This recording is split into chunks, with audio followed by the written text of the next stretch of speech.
Hello students. कल हम लोग रसायन विज्ञान में रासायनिक साम्यावस्था चैप्टर में रासायनिक साम्य के बारे में पढ़े थे कि उसमें उत्क्रमणीय अभिक्रिया और अनुत्क्रमणीय अभिक्रियाएं क्या होती हैं, रिवर्सिबल रिएक्शन और इरिवर्सिबल रिएक्शन। पहले तो आज ये हम जानने का प्रयास करेंगे कि रासायनिक साम्यावस्था क्या होती है।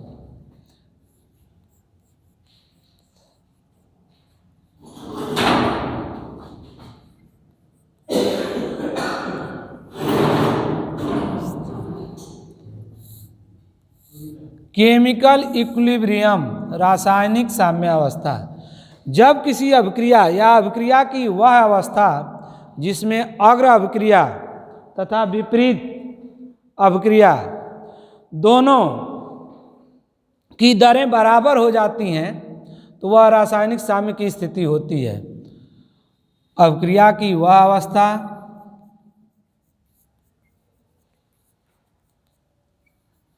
की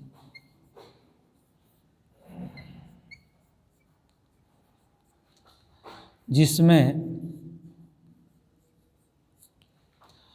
अग्र तथा विपरीत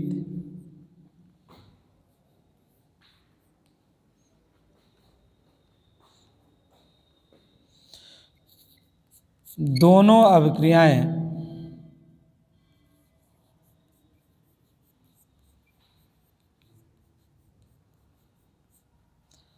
समान होती हैं।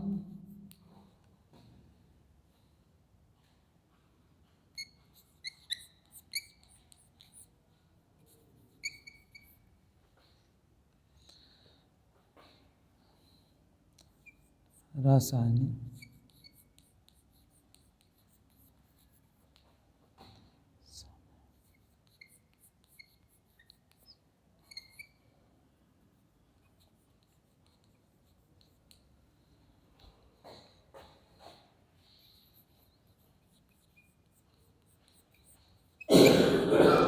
कहलाती है, या अभिक्रिया की वह अवस्था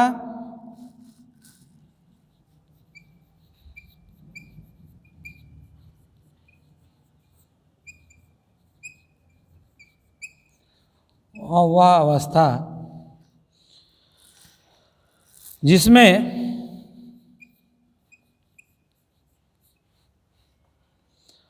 अभिकारक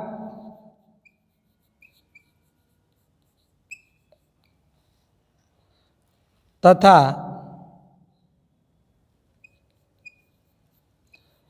उत्पादों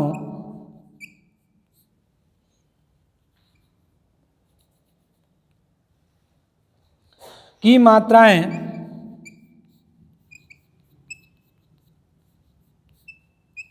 बराबर होती हैं, रासायनिक साम्य की अवस्था कहलाती है।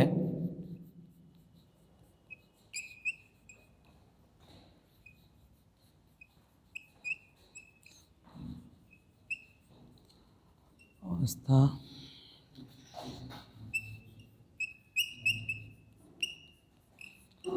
कहलाती है।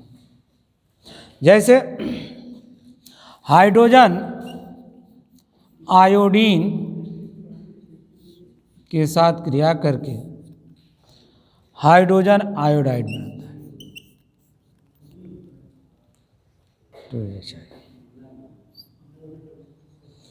इस चीज को ध्यान देंगे कि जब अग्र अभिक्रिया की दर विपरीत अभिक्रिया की दर के बराबर हो जाए या दोनों अभिक्रियाएं समान हो तो वह साम्य की स्थिति होती है। नेक्स्ट पॉइंट,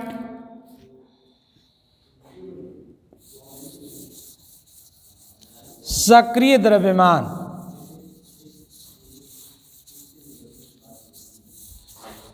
सक्रिय द्रव्यमान क्या होता है?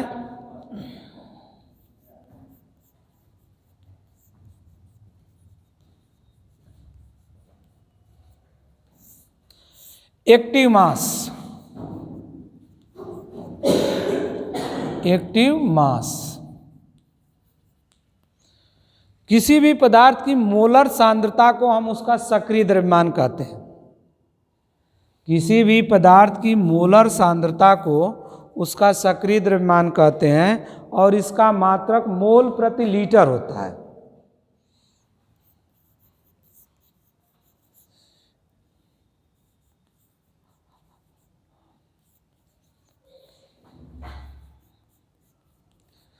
मोलर सांद्रता को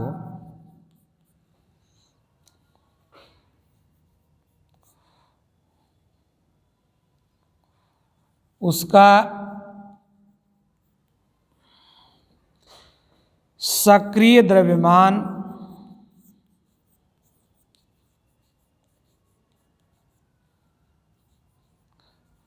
कहते हैं।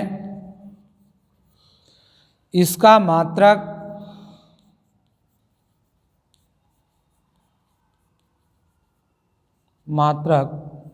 मोल प्रति लीटर होता है। सक्रिय द्रव्यमान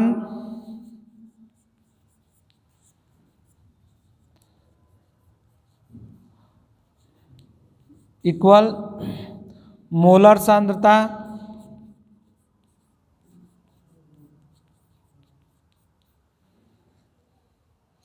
इक्वल मोलों की संख्या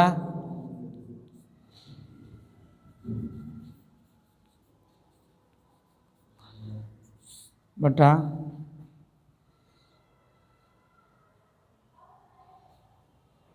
आयतन लीटर में।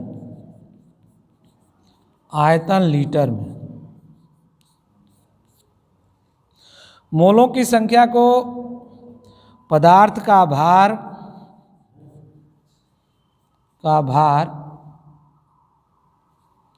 बटा पदार्थ का अणुभार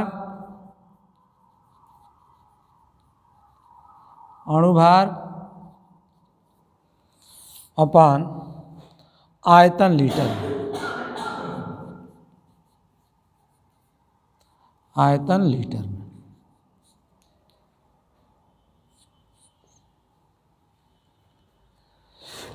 ध्यान देंगे, किसी भी पदार्थ के जो सक्रिय द्रव्यमान होता है उसके मोलर सांद्रता के बराबर होता है, और मोलर सांद्रता जो होती है मोलों की संख्या और आयतन का अनुपात होता है। मोलों की संख्या को निर्धारित करने के लिए पदार्थ के भार अपान पदार्थ के अणुभार से मोलों की संख्या की हम गणना कर लेते हैं।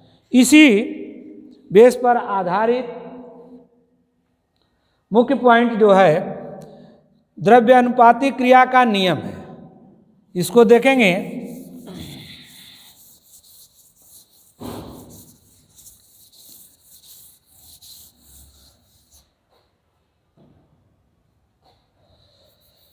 द्रव्य अनुपाती क्रिया का नियम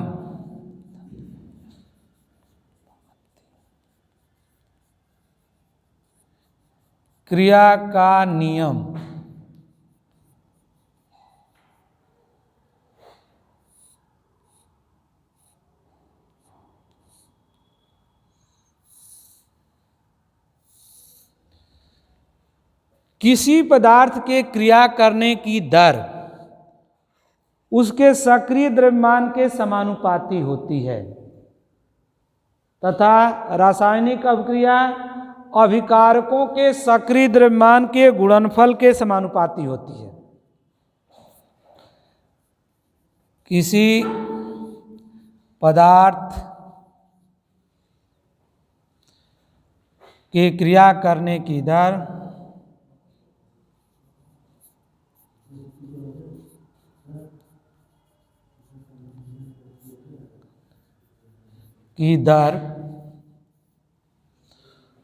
उसके सक्रिय द्रव्यमान के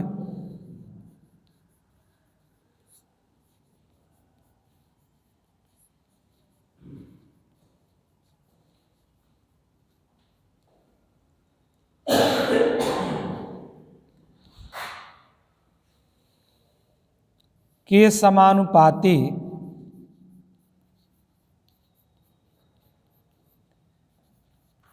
होती है। तथा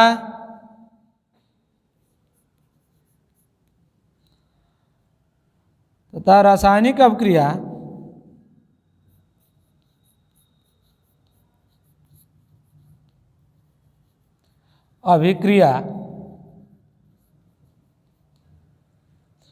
अभिकारी पदार्थों के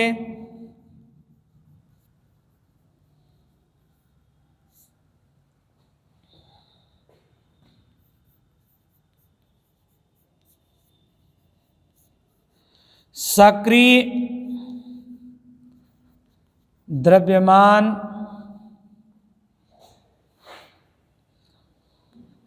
द्रव्यमानों के गुणनफल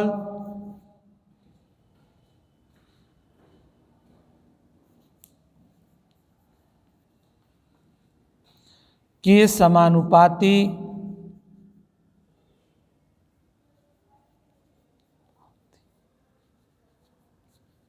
होती है।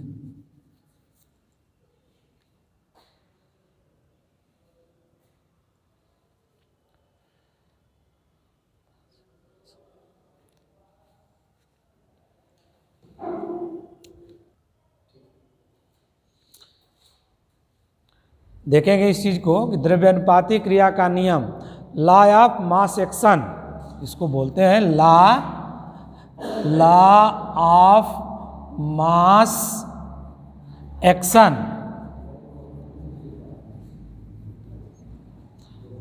इसका प्रतिपादन सन 1864 में गुलवर्ग तथा वागे ने की थी। 1864 प्रतिपादन जो हुआ था, प्रतिपादन 1864 में गुलवर्ग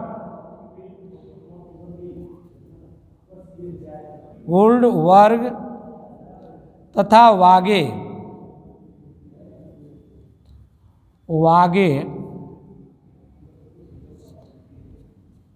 ने किया था।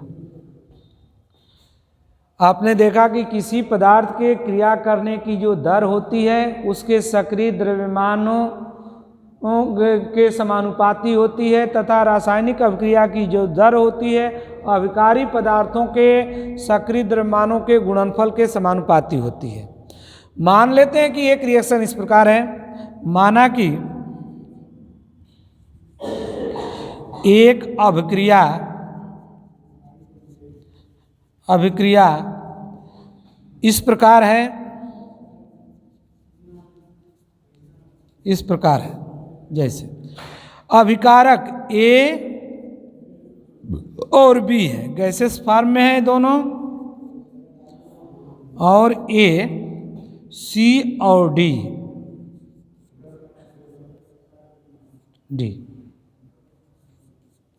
ये उत्पाद है। इस अभिक्रिया पर यदि हम द्रव्यानुपाती क्रिया का नियम लगाते हैं तो द्रव्यानुपाती क्रिया के नियम से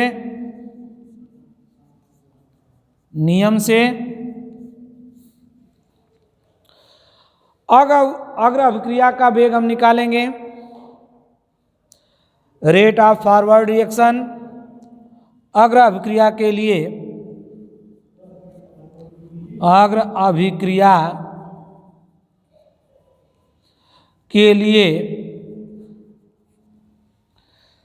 rate of reaction, forward reaction RF is proportional to active mass A into active mass B।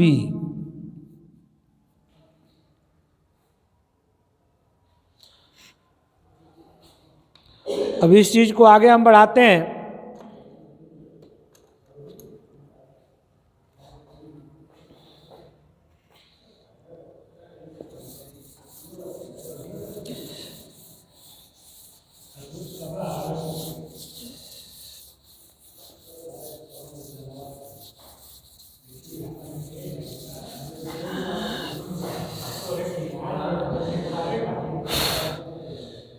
आपने देखा कि अग्र अभिक्रिया के लिए rate of forward reaction is proportional to active mass A into active mass B था। अगर प्रोपोर्शनल को हटाते हैं तो कांस्टेंट लेंगे, R F equal K F into active mass A equal active mass B. ठीक। विपरीत अभिक्रिया के लिए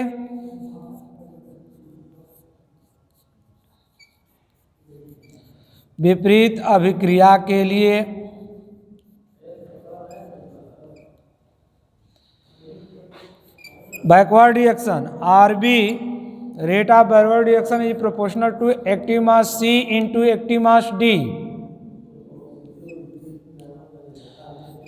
are B equal K B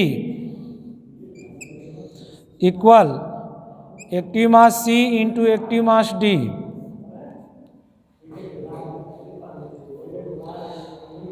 अग्र अभिक्रिया की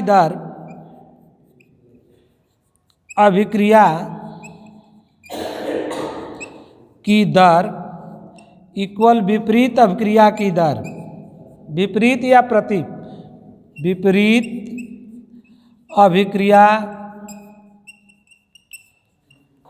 की दर।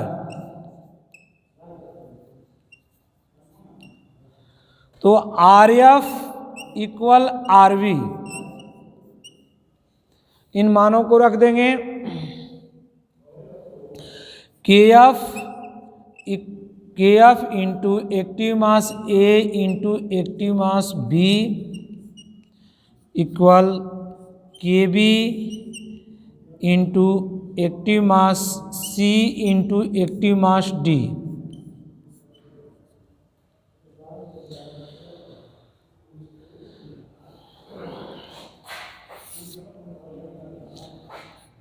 के F upon K B equal to active mass C into active mass D upon active mass A into active mass B. चूंकि K F upon K B equal to के सी जो है साम्य स्थिरांक, लिख सकते हैं कि के सी equal active mass C into active mass D upon active mass A into active mass B.